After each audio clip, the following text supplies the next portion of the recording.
PANS is a little bit different. The researchers, so initially they studied and came out with the definition of pandas in 1997-ish. And about 7 years later, they started noticing that there were kids that acted just like pandas kids, but they could never find strep.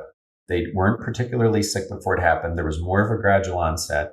And they went back and kind of studied this and found other infections. They found mycoplasma. One of the great clinical pearls I'll tell residents when we're teaching is, if you see a child with restrictive eating, it's almost always mycoplasma. And if you treat specifically with something to help mycoplasma, that will help resolve the symptoms. So PANS can be from other infections. It can be from toxins in the environment. So man-made toxins or mycotoxins from mold exposure. Welcome to the Soaring Child podcast, where parents of children with ADHD learn tips and tricks to help their child soar at home, at school, and in life. We feature interviews with experts, medical professionals, and parents just like you who are learning how to reduce ADHD symptoms using food and other natural strategies. Because children with ADHD deserve to soar just like every other child. I'm Dana Kay, your host. Now it's time to welcome Dr. Scott to the Soaring Child. Hi, Dr. Scott. How are you? Thank you for joining us. Great to see you again. I'm so glad to be here. Yeah, I'm really excited about this episode. I get asked questions about this so much. And I was just thinking back to when we saw each other last time, and it was actually doing a virtual escape room. And wow. I had so much fun. I was actually a little bit hesitant at first. I was like, oh no, a virtual escape room. But it actually turned out to be lots of fun. We did. I'm still mad we didn't win, but that's okay. We were so close. We thought we were going to win right till the last moment until that team came out. Oh, well. But we'll dive in because I'm sure that people don't want to hear about our virtual escape room experience. But you're here today to talk about PANS and PANDAS, and I want to dive right in and extract as much information as possible from you. Sorry, but just warning you ahead. So why don't we just start at the beginning? Can you explain to the listeners what is PANS and what is PANDAS? And, also, how did you get involved in that? Well, I have a daughter. Her name is Emma, and she is about 20 now. She's the one I drove to the airport today. She's heading to Italy. But when she was about 12, she came to me one day and started crying. She said, I don't think I'm a good person. I don't think God likes me. And she started washing her hands obsessively until they bled, taking super long showers. She really lost the ability to sleep, her memory, concentration, almost like an acute severe ADHD type of presentation. Her grades tanked. She'd been a straight A student. And my wife, as a physician as well, we had both been physicians for maybe 15 years at this point, or 20 maybe. And we didn't know what was going on. We called the pediatrician, didn't get a lot of help there, and ended up, we hit the books. And so my wife, Ellen, came to me a few days later and said, I know what Emma has. She has PANDAS. And I said, I don't know what that is. And so she had me an article. Sure enough, she hit every clinical sign. So PANDAS is pediatric autoimmune neuropsychiatric disorder associated with strep infection. These kids will get an infection with strep, and then afterward, sometimes months afterward, will develop severe sudden onset OCD. So she had severe OCD about food I was cooking, thinking it was raw. She lost weight. And they will either have OCD or restrictive eating or both. And then also constellation of symptoms. It's about 4 of 7 groups they have to meet technically the classical diagnosis. And so it's things like severe separation anxiety, regression. They sometimes have baby talk. They'll also have decreases in school performance, motor tics, so facial tics and things. And they also can have a kind of clumsiness or loss of coordination. Their handwriting typically suffers. And so when we figured this out, I thought, great. So I called the local tertiary care pediatric hospital, and I said, my daughter has PANDAS. I really need your help. And the infectious disease doctor said, that doesn't exist, and hung up the phone. And oh my gosh. Okay. So we ultimately found someone that we had remembered, did a lecture on PANDAS, I think years before, and Ellen had remembered this. and went out. Ellen and Emma, my daughter, went out to see a doctor out in New York who took one look at her and said, of course she has PANDAS, you're right. And she needs IVIG, intravenous immunoglobulins, an infusion of a blood-like product that sort of resets the immune system. And so she came back and I thought, great. So I called a pediatric neurologist and said, these are my daughter's symptoms and I think she needs IVIG. And he said, it sounds like she just needs to be put in a mental hospital and given antipsychotic medicine. And we kind of said, yeah, not our daughter. That just didn't sound right to us. And, medication, I always say medication has its place, but like this didn't make sense. She was fine. And then like overnight developed these symptoms. That doesn't make sense. I just want to ask you a question on that. You said about, that severe onset, but it can start a couple months after the infection. So I wasn't aware of that. Really hard to figure out. It's very similar. PANDAS is very similar to rheumatic fever, which is an autoimmune condition people can get after having strep. And they've documented rheumatic fever as much as 9 months later. Wow. So it can be confusing for parents. And I always say that sort of classical definition of PANDAS because that's what they wrote the paper about, to be able to gather a coherent group of kids to study. But in reality, about 40% of them have a slow onset. And when we look back, we saw little signs of things with Emma probably months before that. So it can have a slow, when we had 5 kids under the age of 5, and so they're all close together. So you kind of lose track of things sometimes and don't notice. And so PANS is a little bit different. The researchers, so initially they studied and came out with the definition of PANDAS in 1997-ish. And about 7 years later, they started noticing that there were kids that acted just like PANDAS kids, but they could never find strep. They weren't particularly sick before it happened. There was more of a gradual onset. And they went back and kind of studied this and found other infections. They found mycoplasma. One of the great clinical pearls I'll tell residents when we're teaching is, if you see a child with restrictive eating, it's almost always mycoplasma. And if you treat specifically with something to help mycoplasma, that will help resolve the symptoms. So PANS can be from other infections. It can be from toxins in the environment. So man-made toxins or mycotoxins from mold exposure. There's a big tie-in. Or it can be from infection. So PANDAS is from strep, and it is actually a subtype of PANS, which can be infection, several different types of infection, toxins. And in fact, very interestingly, the original papers written in about 2014 have a little tiny sentence in there that said, stress may be an initiator of a flare of PANS in some children. So it's fascinating. And so ultimately, is it the same symptoms, or are they're slightly different? I always tell people, when you see a child with PANS, you know that you've seen a child with PANS. I tend to use the term PANS because it's sort of all encompassing, but they all, there's of course a spectrum. There's mild, moderate, and severe, but they all kind of present very much the same way. Sudden violent outbursts, things that don't make sense. Of course, the OCD typically doesn't make sense a lot of times. There can be sexual talk from very young children, at which point, as a parent, you kind of panic a little. You think, did something happen? And so there can be varied presentations, but they have so much similarity. When you see it, you know it. So I can, when a parent fills out a form and I get the form the day before my appointment, I'm looking through it and typing this up. I'm like, well, sure enough, that's PANS. And, interestingly, most parents come to me with the diagnosis after they've heard no. For the average time to delay in diagnosis is about 2 years.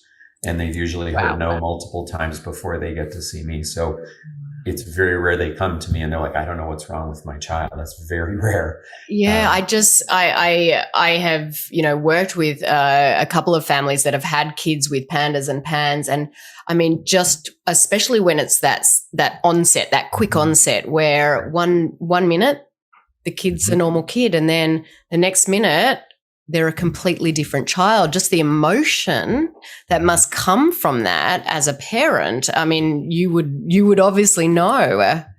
Yeah, it was really devastating. It's really hard on the family. So it's hard on your marriage. It's hard on your family. Or, she had 4 brothers.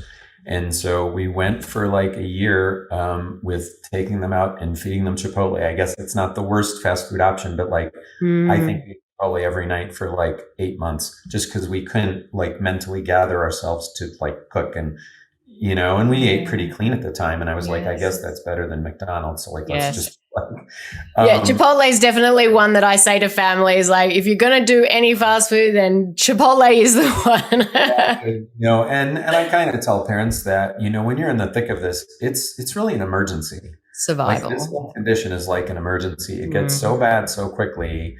And her brothers, developed anxiety. She was up at night screaming. She kicked our door off at the age of 12, kicked our door off the hinges twice, our bedroom door, because we were locking it. And so it's pretty traumatic. The good news is we ultimately took her, found a physician in the next state in Illinois who gave her IVIG, and 4 days later, her symptoms were gone. Oh my gosh. Oh my gosh. That is amazing. Antipsychotic medicine and the psych hospital. So yeah, it was, it's a traumatic event. There's a lot of guilt. So moms in particular, and we see all sorts of families, but moms in particular, they just torture themselves. Did I do this? Did I not do something? Did I forget to take a prenatal vitamin when I was 4 months pregnant? Is that what did this? Yes. And a lot of times they're told by well-meaning family and friends, maybe it's your parenting. I've had parents that went to a large hospital in Cincinnati and were told, this is just your marriage. Yes. You're affecting your child with your marriage. Yeah, look, I hear that, especially also with kids with ADHD. I was just on a call with some clients today, and one of them was saying like, I've seen a massive change in my son. It's going really, really well, but like I used to feed him I thought so well, and I'm like, I'm telling you now, you have done absolutely nothing wrong. This is not your fault. So I totally understand that. So what tests are required to diagnose PANS and PANDAS? What do you normally use as your workup? Yeah, so the simple answer is zero, none. Meaning you don't need any make the diagnosis. It's a clinical diagnosis, meaning there are signs and symptoms. And actually, many things are clinical diagnosis, of course, right? People get diagnosed with ADHD or bipolar disorder, all these things. They're just a list. It's just a list of things. In the case of PANS or PANDAS, as I said, it's, the sudden onset of severe OCD or restrictive eating or both, plus 4 of 7 additional categories. Once you get that, and as I said, it's not subtle. When you see it, you know it. The cases that are a little trickier is occasionally you'll see a child who's got autism and they will suddenly develop OCD. And it's really hard. Those kids have a hard time getting to me because they're just continually told, it's just autism. It's just the autism. Or a child has a pre-existing diagnosis of ADHD and the parents are just told, it's just ADHD. And the parents are saying, you don't understand. He's like wetting the bed at night and he's 10, like something changed suddenly. And so the workup, right? So you have the clinical diagnosis. And I always tell parents, if they don't fit every one of the diagnostic criteria, they don't have 4 of 7 criteria, or they have all of those, but no OCD, there's still something wrong, right? Yes. There's still an issue. If you have a sudden change in school performance, there's something wrong. Yes. And so I always tell parents, if I give you a diagnosis of PANS and PANDAS clinically, it doesn't do you any favors. It's just a thing. And what we're going to work on is just things that aren't the way you like them. We're going to try and make those things better. So what workup do we do? Well, there's a little asterisk at the bottom of the PANS criteria, which state not better explained by another neurological disorder. You have to be very careful. So some of these children, especially if they have headaches accompanying it, or a really bizarre behavioral change, or if they seem confused, that's not normal, or having active hallucinations. Those are children will usually do an MRI with just to make sure there's no mass lesion or anything in the brain.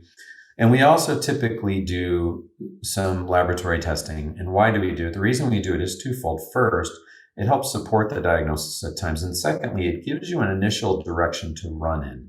So when you're trying to figure out which interventions you want to do, it gives you an initial intervention. So typically we do some traditional labs. So we would do a CBC or a blood count. We would do chemistry to look at the kidney and liver function.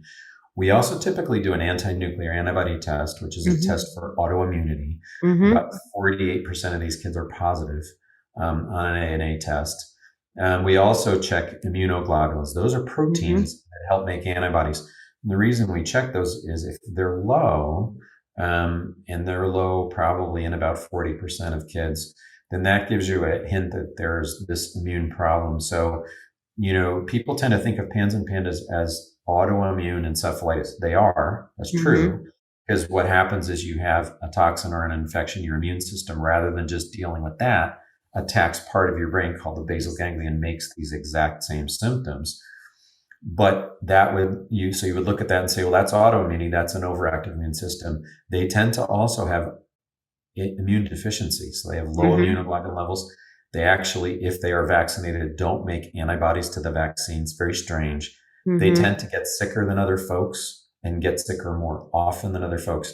So what I really tell parents is, if there's an immune dial, and when you get an invader, you crank up the immunity, then it should calm itself back down and come to reset. And these kids, it's up, it's down, it's all over. So it's a immune dysregulation. Yeah. And that's where IVIG can help, and also some other things. You don't have to use IVIG. Only about 10% of our patients do. There are some great natural things and other adjuncts, things like low-dose naltrexone, other things you can do.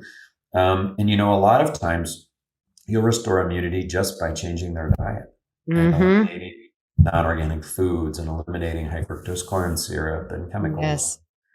All those things, you can really restore their immunity to normal. And there's a lot of literature on that. Dietary change, improving the immune system. It's fascinating. Yeah, no, it is very, very fascinating. So, I've heard of the Cunningham Panel. Do you currently use that as a part of your workup? So the Cunningham Panel, a lot of parents ask me about this because a lot of times they will see somewhere online, they'll say, you have to get a Cunningham Panel. So Cunningham Panel, actually, we've known for years that you can actually measure the antibodies to the brain tissue. They're called antineuronal antibodies. The Cunningham Panel actually tests for about 4 of those antineuronal and anti-brain antibodies and an enzyme called CAM kinase 2. And so if you have elevated levels, that's an indication of an autoimmune encephalitis or autoimmune brain condition. I actually don't typically order that test. I very rarely do, because it doesn't change the outcome. If it's normal, it doesn't mean you don't have PANS and PANDAS. If it's abnormal, it doesn't make me do anything differently. Yes, interesting. Yep. The time when I will order it, and it's also, I think, about $900. Yes, expensive. So, I try and order a test that make a difference. And so I order that if I have to order IVIG for a child and the insurance company is wrangling with me about it. If I order that test and it's positive, then I just kind of say, this child's making antibodies to their brain. We better do something before it gets worse. And then they'll usually agree for IVIG. Other testing we typically do food allergy and sensitivity testing, or look for increased intestinal permeability or leaky gut. Yes. These kids tend to have a ton of true food allergies, IgEs. They have a ton of environmental allergies, and they have a ton of IgG reactions. So it's actually a sign that their immune system has switched from cell-mediated immunity, which is called Th1, to Th2 immunity, which is you're making antibodies to everything. And I tell parents, when you get leaky gut, it's kind of a weird, confusing term. But what happens is your gut barrier is supposed to only let certain stuff through. And if it gets weakened, and if you get almost pores or holes in food proteins and bacterial toxins and things get through, all that stuff gets into your bloodstream that's not supposed to. And your body sort of, I don't want to say panics, because it has things in control, and it just starts tagging everything and making immune antibodies. Response. Yes. Yeah. Yes. So definitely. we also test for mycotoxins for mold exposure. Many of these kids, I never say 100% medicine, but every child we found so far that we've tested has had elevated levels of mycotoxins. And we know some of those, like mycophenolic acid from water damaged buildings, actually is responsible for that immune depression. And so if you test for that, we typically use urine testing for that if a child's old enough to urinate, and then some supportive blood work along with that.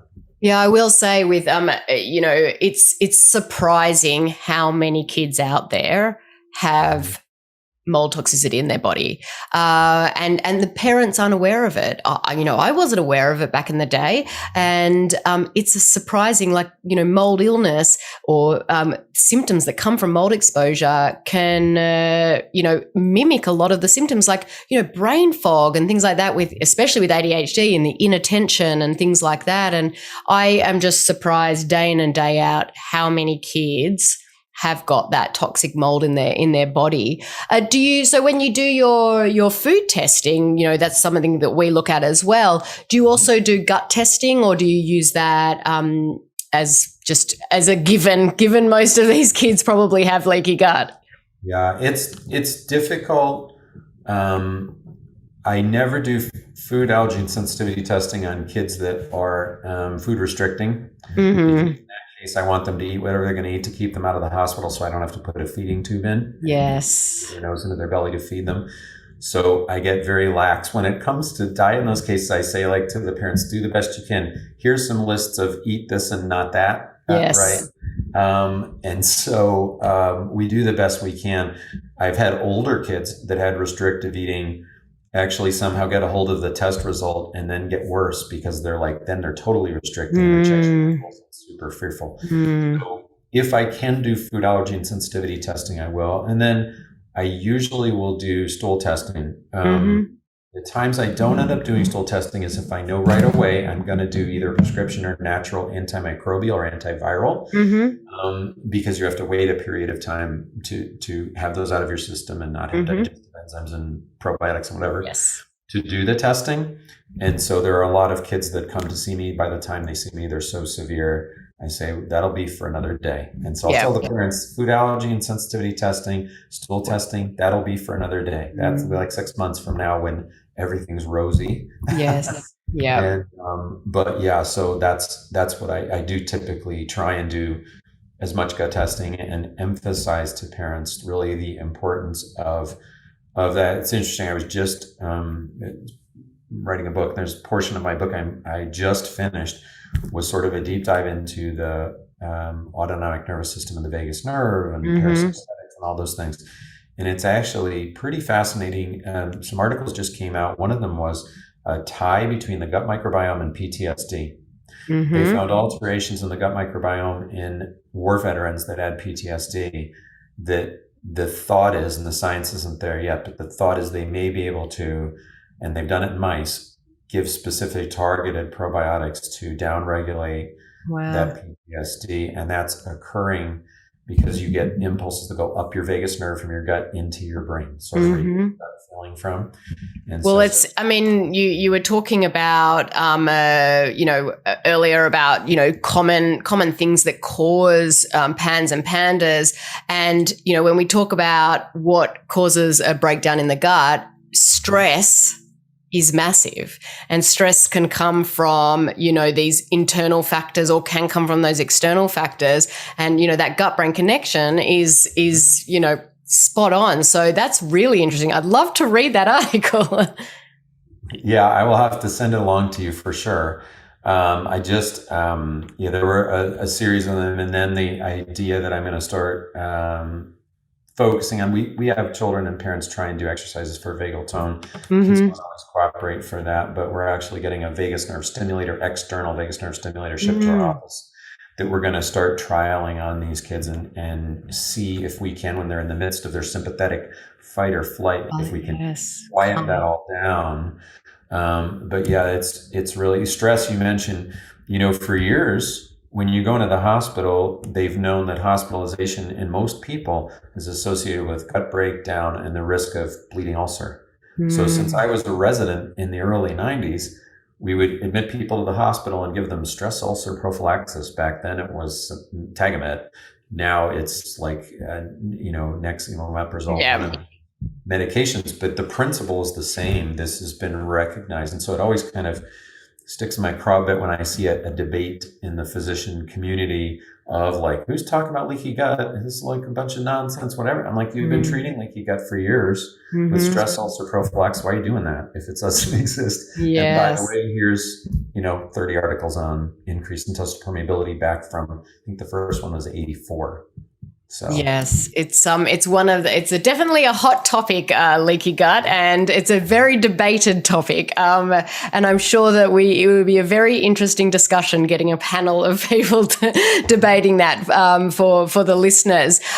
Now, I'm obviously very much 100% for the natural approach, especially when it comes to lesser conditions, but also there's a time and a place. You said it earlier, there's a time and place for medication, and I definitely believe that. And I personally believe like strep, PANS, PANDAS, is definitely one of those times.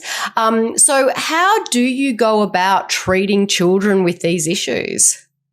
Right. So the first thing we try and do is identify exactly what's going on. I failed to mention before, we also do tick-borne illness testing. Many of these kids have Lyme disease or Bartonella. So we now have specific testing that's not just antibody testing. We now have testing to look at inflammatory chemicals that will actually tell you if your immune system's exactly responding to that particular thing. So previously we just had antibody testing, and that could have been you were bit when you were 3. It may not be active. So we do test for that. So how do we treat? So first thing we do is identify what's going on clinically, talk to the parents, long intake, probably, as most of practitioners listening to this may do. It really is amazing for the feeling for them to feel like somebody's finally listening to them. Yes. And not telling them your child just has diagnosis X and here's the medication for it. So what we do typically is we identify what's going on. The second step, there's about 5 steps. The second step is reducing things that negatively impact their health. So that's where we start with diet. We start with stress reduction, reducing sympathetic overdrive, things like that. We also, then if we find something specific, then we will treat it, whether it's an infection or a toxin. We may try and remove a toxin with a binder and glutathione, et cetera. If it's an infection, we may treat with antibiotics. We may treat with herbals or both. It kind of depends on the situation. So with strep, I mean, I'm sure that you're the believer, and I'm probably not going to put words in your mouth, but if a kid gets strep, what should the parents do? Yeah, so that's hard, right? That's a hard question, because many infections, there are really good herbal options for. And the one thing I can tell you that's sort of, that's in the literature is that untreated strep, and the only really, I won't say 100% effective, but the highest efficacy rate that we have is with antibiotics for strep infection. So that is the one infection that if untreated, it can do several things. So you can go on to get rheumatic heart disease. You can go on to get post-streptococcal kidney disease. As I said, rheumatic fever symptoms, chorea, other things like that. So that is one. And I know there are people that talk about treating with herbs or homeopathy. No, not strep. Yeah. That particular thing kind of sticks with me. And I would also say these kids are so sick. Typically when we find tick-borne illness, I will usually advocate an antibiotic with an herbal of some type, depending on the thing. If a parent says, no, I don't want to do that, great. We'll go with herbals. We'll give it our best try. Yes. Really, I feel like we need to have a lot of options open. You need to have various states. It's kind of like if you have adversity in your life, we probably all know people that have one way that they react to everything. They blow their top, right? So they only have one state available to them. Neurolinguistic programming says you're much healthier if you have multiple states. And what I always tell parents is the state that I try and channel most of the time is curiosity. How did this start? Why did this start? Where did you live? What went on? What happened when you gave the antidepressant from the other doctor? What happened when you've done a previous dose of antibiotics? So I always try and be curious about it, and then do what I can do. But one of the things I've said is traditional treatment for PANS and PANDAS basically centers around about 4 things. It centers around antibiotics, steroid medication like prednisone, IVIG, and antibiotics. And what I tell people is that's okay, but there's so much more that we can do naturally using integrative medicine and using environmental medicine, looking for mold in the house and that kind of thing. And so I always tell parents the good bit of hope here, if any parent is listening, If someone has led you to believe, whether it's an online support group or a doctor or an expert in PANDAS or PANS, that says your child's just going to kind of be like this and they're going to flare every time they get the sniffles for the rest of their life, it's ridiculous. And I'm not going to say every single patient gets 100% better and absolutely never flares again. Let me say the vast majority of the folks we see do. We only give about 10% of our kids IVIG, and it's because every single other thing we do. And the kids that get better the quickest are the ones whose parents do most of the other stuff.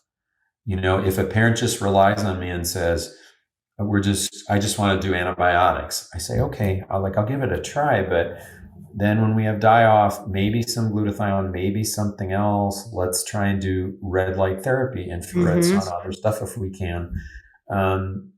Just because I feel like the folks that I've seen, I think my fastest recovery was actually a family friend, a child of a family friend. She used to be our nanny, and she called us in a panic and said, I don't know what's wrong with my child. And she totally didn't know. And I said, that's PANS, like bring him up to see us. And I think he got better in 3 months, completely, never looked back. And it's because she was a health coach and she bought a red light, got him on the red light every single day. She get infrared sauna. She stuck to a super healthy diet. She had him out in the sun, getting sunlight, all the things, everything she did. And it was like I couldn't believe it. It was so quick.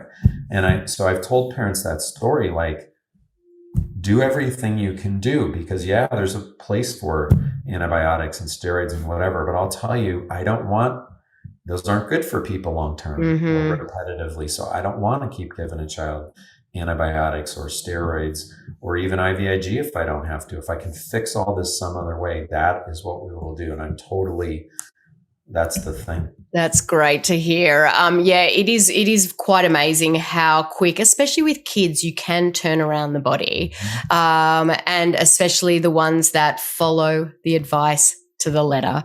And, it is about that diet. I mean, from my point of view, diet is a foundation of everything. And I talk about this a lot, especially with ADHD. It's surprising for some kids that we literally just change the diet. They don't even go further to testing or to lifestyle changes. They change the diet and their symptoms just reduce so much that they don't need to go any further. And that is amazing. And look, PANS and PANDAS is one of those things that is, as we've talked about, so emotional for the whole family. It puts your whole life on hold. You were diving a little bit into natural and integrative measures. So can we sort of expand on that a little bit? Sure. And so, when we're treating things, as I mentioned, we tend to use herbal antimicrobials. In fact, there are certain tick-borne illnesses like Babesia duncani that actually responds better to herbals than it does antibiotics and antiparasitics. And there are a few things like that. So we try and treat from that standpoint. We're always mindful of sunlight, water, exercise as best possible. Stress reduction. I typically will recommend these kids have some form of cognitive behavioral therapy. I have a little mini sort of program that worked with my daughter. It wasn't my invention, but a bit of a point system. It's a sneaky way to get them to do cognitive behavioral therapy at home that's not so much suffering for them. Interesting. It focuses a little bit on helping them earn rewards, so they never lose points for anything. They gain points. Then they're allowed to spend points on pleasurable activities. And so I will tell parents, in my daughter's case, she had to have CBT at an intensive outpatient program in Chicago before we ever got IVIG, because she wouldn't leave her room. Would not leave her room. It was kicking and screaming, dragging down the hallway. So sometimes CBT has to be done ahead of time. And I consider that sort of an integrative measure. And honestly, I think CBT should be, if you look at the literature, whether it's ADHD or anxiety or depression, they all say CBT, cognitive behavioral therapy, should be done first before any medication. But it should be done. It's but other things we look at are third step sort of our process after we reduce things that are negatively impacting them. We also will try and enhance detoxification pathways in their liver. So we will use some of the common things you might use, sulforaphane or indole-3 carbinol. We use glutathione, of course. We also use a lot of things that act as cofactors. So magnesium, methylated vitamins, omega fats. We really like SPM omegas, specialized pro-resolving mediator omegas, various types of omegas. It's a capsule, of course, but you can put a little hole in it and squeeze it into something if you would need to do that. So those are some of the things we do. And I'm trying to think it always, so it's funny when you talked about ADHD and, with the PANS kids, sometimes with diet, with some of the things, I'm sort of like, well, if we can only get 2 supplements in. Yeah. Right. I do see children as well with ADHD diagnosis and other things. And I tend to take a bit of a harder line with those kids because I know they can change their diet. And a lot of it comes down to the parents. And what I've really started saying to the parents is the whole family needs to change their diet. You can't torture a child and have soft pretzels in the freezer and like the only one that can't have lasagna on lasagna night. Like, it's unfair. Yeah. And so I always tell them the only people in the house at all that I want to change their diet are people that love the child.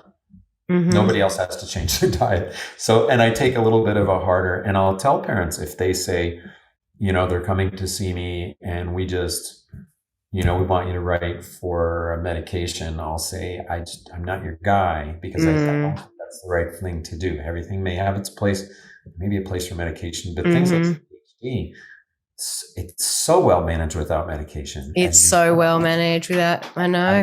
So those are the families I tend to be a little, I don't want to say stricter with. It's not, I try not to be paternal, but just sort of like bring them down to it. Like explain to me, if you don't want to change their diet and you don't want to change the whole family's diet to make things easier, why is that?